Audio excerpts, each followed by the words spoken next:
comic book fans? Blue Goblin here with my latest comic book review blog, and we're going to get right to it. I only got 4 books to review. I didn't get Batman Battle for the Cowl because my comic book shop ran out of copies, so I'm hoping to get a reordered copy next week. So until then, we're only going to do 4 books. We're going to start with Booster Gold number 18. Now, this is a series that I have not been collecting since issue 1. Everybody already knows that, or at least people who watch these videos. But there was a reason why I put this series on my pull list, because it's fun stories. It's fun reading. I mean, granted, there are some issues of Booster Gold where you probably got to read every page to understand what the hell is going on. But honestly, I don't mind collecting this series because it's fun stuff. I like it. I've always loved time traveling stuff. Like Back to the Future and stuff like that. This is kind of like, this series is kind of reminiscent of that, except he's not trying to date his mother, But Booster Gold is a fun series. I got on board with this series after the 1 million special that they did, which was incredibly done. This issue was all right. This was interesting stuff. I wouldn't say it's Pulitzer Prize winning stuff writing, but it's definitely worth your money. It's a nice addition to your Booster Gold collection. Next up, Titans number 11. Now, Titans is an okay series, but in all honesty, this issue didn't really do anything for me. Titans is one of those series where it's probably at its best when it's in a mini-series or in a crossover, because I got this series with the Sons of Trigon story, which was pretty cool. I liked that.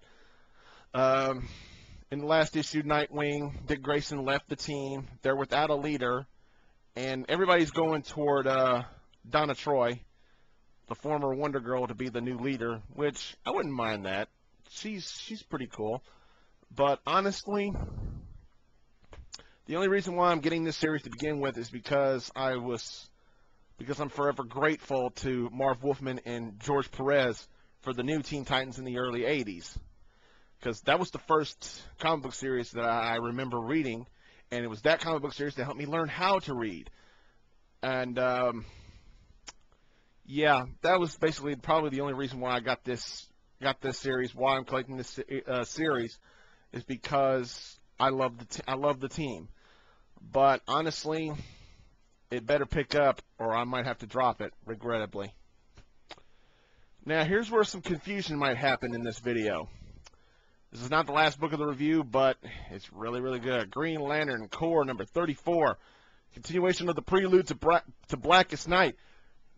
Comic book fans out there, if you haven't been reading Green Lantern, if you haven't been reading Green Lantern Corps, then I feel sorry for you.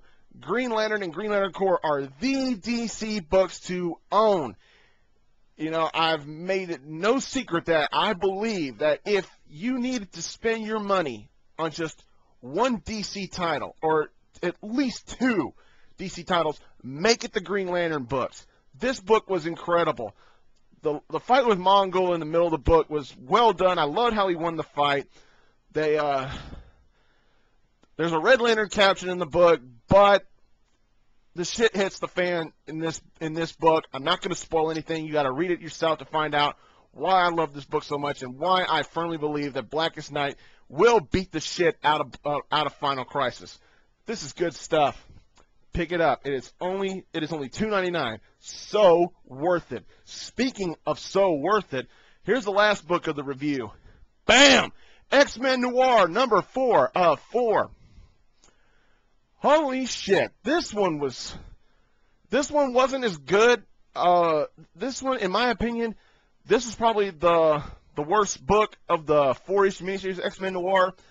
But with that being said, it doesn't change the fact that this book still kicked a lot of ass. I loved it, even though it's just my opinion, and it's nobody else's. If you have a different opinion, I respect that.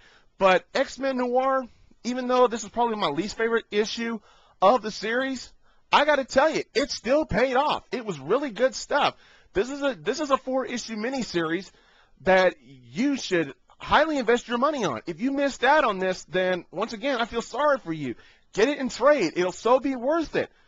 The only real problem I had with X-Men Noir is that it's only 4 issues. It should be more than that. Hell, let it be an ongoing series.